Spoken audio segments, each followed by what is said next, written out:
Ngày xưa có một ông tên là Lao. Ông sinh ra được 6 đứa con. Cuộc sống của ông có hoàn cảnh khó khăn, nhưng ông đã lấy một cái trúc làm được 6 cây sáo khác nhau cho 6 đứa con. Sau này ông Lao mất, 6 đứa con lấy 6 cây sáo đó ghép lại thành một cái kèn. 6 ngón có âm văn khác nhau.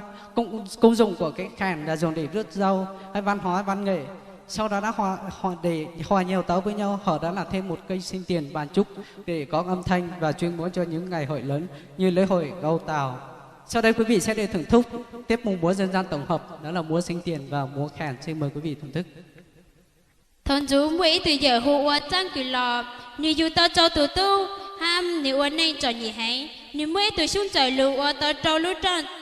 gió sẽ trời lù cho như cho tụ tu, tao các nói như tao tăng sự này lời, như cho tụ tu tới mua cho lú trang, tới cho lù y trang canh, giờ lên tới trang canh mua cho tụm lại tăng gió sẽ trời. Tỏ căn tới sáng của môn tàu giảng xuân chỉ bố cha giáo mua xuống trời lụ ý tứ chư cha lụ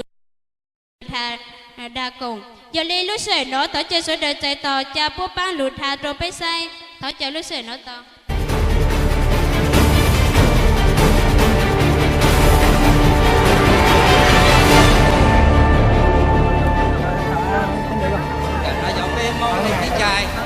giao lâu chào lâu tụi nó như gì đó. Và phía sau đây phía ta chào to phía tính chào nó mong về cái mong là ra canh là giao thông lúa khu công về sau sửa lâu tụi nó như đó. Thì tôi chào tông tàu siêu luôn rồi. Ai lo luôn là lo đi chơi tàu đi mong đi chơi chào cái đi chơi đi mong đi chơi mong chào ta. Nó sẽ tụ canh ha tụ chơi chào đi mong đi sửa giao thông đi giao đồ. Nó nói chơi tàu qua này trâu tuổi tù còn được biết thác anh xanh ra tuổi tù còn được biết thác anh vì mong lên mua tăng sở biết than câu từ trên cầm này có biết mong là ca mua con những tài qua tăng sở rất qua này chẳng hạn là với nhau số đấy đi chơi đang cảnh quân này rất đáng nhà lão ca này đầu xanh ra u dạng thôi dạng tại mong lên quân này rất đáng cảnh là tại vì số đời vì sao vang xa ta đang cảnh là chào đủ qua tự do mà tàu chạy tàu đúng cái ta đang cảnh chào đồ qua chỉ rồng của nó để chào đang sự có để chào tàu để nhập tháo rồng số đời chỉ dọn chỉ cho cảnh là tại giá cho đủ qua chỉ rồng luật đi chơi luật tỉnh khoa ta mong lấy vinh chỉ cho cảnh là quân công trang lại thôi dạng chỉ thôi dạng mong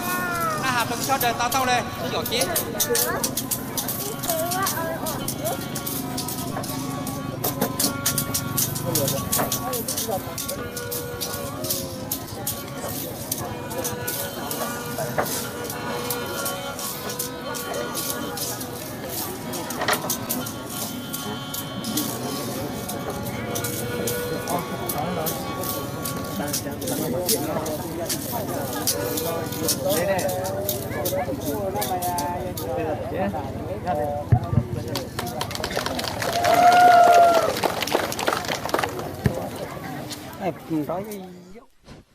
Kính thưa quý vị, dân tộc Mông được chia thành nhiều nhóm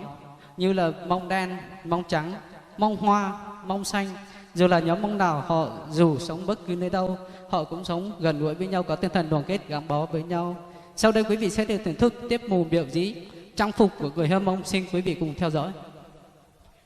bên mong anh nhau hữu căn tu nó muôn tàu giả mong xử lê mong lầy mong đô mong đơ mong xùa hay mong chua chụp bên mong một lúc bé hồi lấy chàng lò nhóc có từ lò bé sửa đời gì mua kỹ thành chi xin luôn xin ban cần cầu giờ lên tới lúc sửa nó thở chơi bé sửa đời ban xa lù chạy tò